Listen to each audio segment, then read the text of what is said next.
Apa itu nikmat? Dalam surat Al-Baqarah ayat 40, Allah sudah menjelaskan kepada Bani Israel. Ya Bani Israel, اذكروا نعمتي التي أنعمت عليكم وأوفوا بعهدي أوف بعهدكم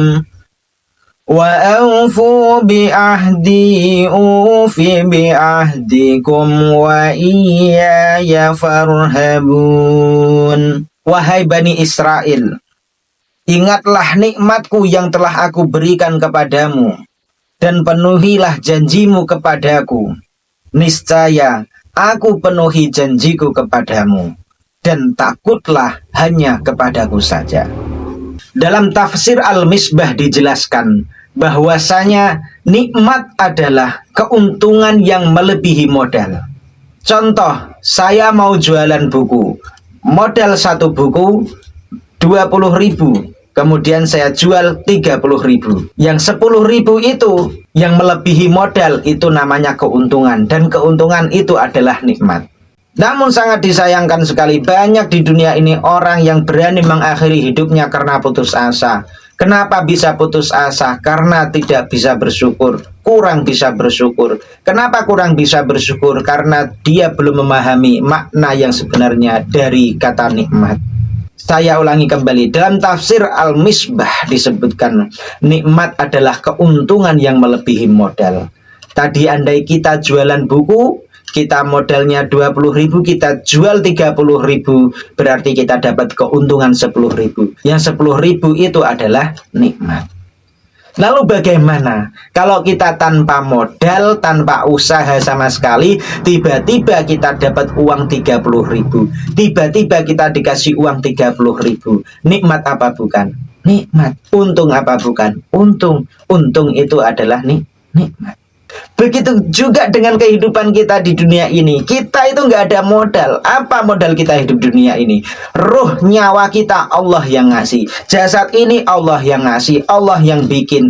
Yang gedein kita dari kecil sampai sebesar ini, sampai berkembang dan lain sebagainya, itu semuanya Allah yang ngasih. Kita bisa makan, bisa minum, itu semuanya Allah yang ngasih.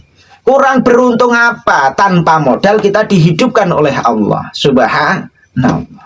Kurang beruntung apa? Roh kita oleh Allah diletakkan di jasad manusia. Coba bayangkan, andai kata roh kita oleh Allah diletakkan di jasadnya tikus, apa yang terjadi?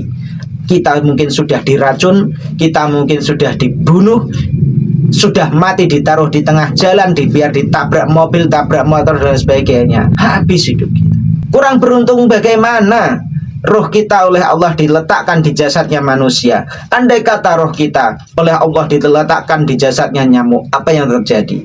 Sudah disemprot, dikasih obat, macam-macam. Habis, tamat riwayat kita. Maka dari itu, ingatlah nikmatku, kata Allah. Satu nikmat saja kita ingat, yaitu nikmat hidup. Sudah mah kita nggak punya modal, kita dihidupkan oleh Allah. Nikmat luar biasa. Sudah hidup, roh kita ditaruh pada jasad manusia. Nikmat luar biasa. Sudah ditaruh di jasad manusia, beriman lagi kepada Allah Subhanallah. Alhamdulillah. Kenapa kita harus bersyukur juga dengan keimanan? Karena jika dibandingkan dunia ini dan seisinya, keimanan tidak terhingga nilainya, tidak bisa dibeli. Kita mau beli mobil, kita bisa ke showroom. Kita mau beli tanah, kita bisa cari tanah. Tapi kalau kita mau beli iman, kemana kita mau beli? Maka dari satu ayat tadi, hal pertama yang menjadi pelajaran buat kita adalah bersyukurlah kepada Allah atas segala kondisi dan kehidupan kita saat ini. Terima itu takdir Allah.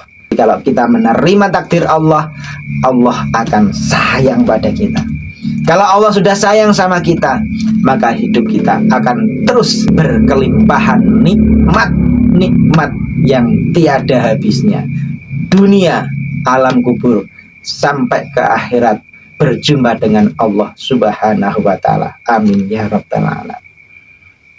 Semoga bermanfaat.